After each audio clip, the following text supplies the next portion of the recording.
Ang pangalan ko ay Gilbert, at mahigit isang dekada na akong nagtatrabaho bilang isang 911 operator. Akala ko narinig ko na lahat hanggang kahapon. Ito ay isang ordinaryong shift sa gabi. Ang mga fluorescent na ilaw ay kumikislap sa itaas ng aking ulo habang nakatitig ako sa hanay ng mga screen at kumikislap na mga ilaw sa harap ko. Ang trabaho ko ay pangasiwaan ng mga tawag na pang-emergency, magpadala ng tulong, at manatiling kalmado sa mga pinakamagulong sitwasyon. Hindi ko alam, ang tawag na malapit ko nang matanggap ay magdadala sa akin sa isang paglalakbay sa hindi alam. Ang orasan sa dingding ay 2:43 AM nang pumasok ang tawag. Nagring ang telepono na may numerong hindi ko kilala, at sinagot ko ito sa karaniwan kong profesional na tono. 911, anong emergency mo? Nanginginig ang boses sa kabilang dulo, nagpanik.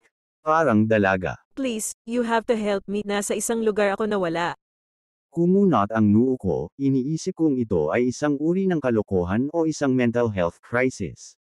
Ma'am, I'm here to help you. Can you please tell me your name and location? Sumagot siya. Ang pangalan ko ay Ana, at nasa bayan ako ng Veridonia, ngunit isinusumpa ko, wala sa anumang mapa ang Veridonia, at wala ang lugar na ito.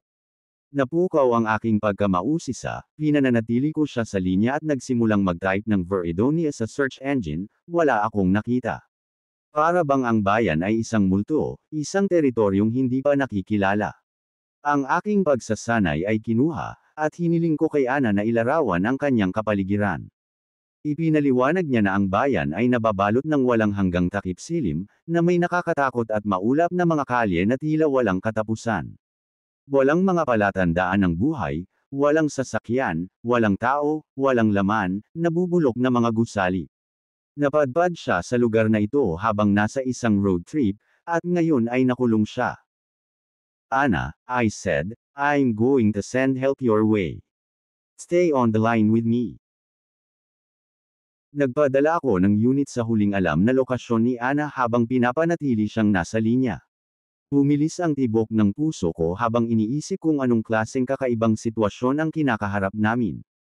Habang hinihintay kong dumating ang mga opisyal, lalong naging desperado ang boses ni Ana. Inilarawan niya ang nakakarinig ng mga kakaibang bulong sa isang wikang hindi niya maintindihan at mga nakakatakot na anino na gumagalaw sa paligid ng kanyang paningin. Bigla siyang sumigaw at namatay ang linya. Nabalot ako ng takot habang sinusubukan kong makipag-ugnayan muli sa kanya. Tumagal ito ng napakahabang segundo, ngunit sa kalaunan ay muling naitatag ang tawag. Nanginginig ang boses ni Ana. Nandito sila, Gilbert. Nakikita ko sila. Hindi sila tao. Pinilit kong pigilan siya sa pagsasalita. Nakadikit ang mga mata ko sa screen na nasa harapan ko, umaasang makita ang mga kumikislap na ilaw ng paparating na patrol car. Inilarawan ni Ana ang kakatwa, hindi makamundong mga nilalang na umuusbong mula sa ambon, na may mga pahabang paa at hindi makatao na mga mukha. Tila nadulas sila kaysa lumakad, at lumakas ang kanilang mga bulong. Pagkatapos, isang malakas na hiyawan ang tumagos sa mga airwaves, na sinundan ng static. Wala na si Ana. Sa wakas ay dumating ang patrol car sa locus yung ipinadala namin, ngunit wala doon, walang palatandaan ng Ana, walang nakakatakot na bayan, tanging isang walang laman, nababalot ng hamog na daan. Kaagad akong nakipag-ugnayan sa aking supervisor, na nagpalaki ng sitwasyon sa mas mataas na awtoridad. Ang FBI, ang Department of Homeland Security, at maging ang mga internasyonal na ahensya ng Panectic ay nasangkot. Wala silang mahanap na anumang ebidensya ng Veridonia o Ana. Para silang naglaho sa manipis na hangin.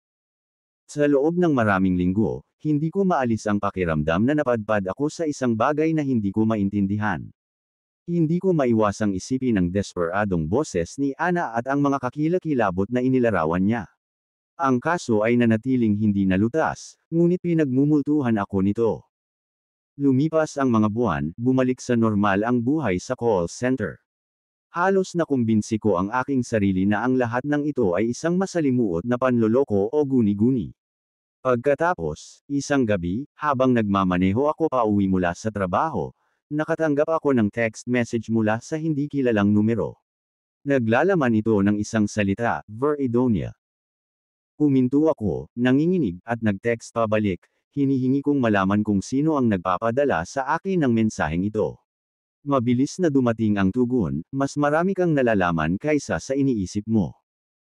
Hindi ko na nalaman kung sino ang nagpadala ng mensaheng iyon o kung ano ang ibig sabihin nito, ngunit kinumpirma nito na ang mga pangyayari noong gabing iyon ay malayo sa karaniwan. Nakatagpo ako ng isang misteryo na sumalungat sa paliwanag, isang bayan na hindi umiiral, at isang batang babae na nawala sa hindi alam. Hanggang ngayon, hindi ko maiiwasan ang pakiramdam na may higit pa sa Veridonia kaysa sa nakikita ng mata, na ito ay isang lugar kung saan lumalabo ang linya sa pagitan ng realidad at supernatural, at na hindi ko talaga mauunawaan ang mga kakilakilabot na naranasan ni Ana sa nakamamatay na gabing iyon.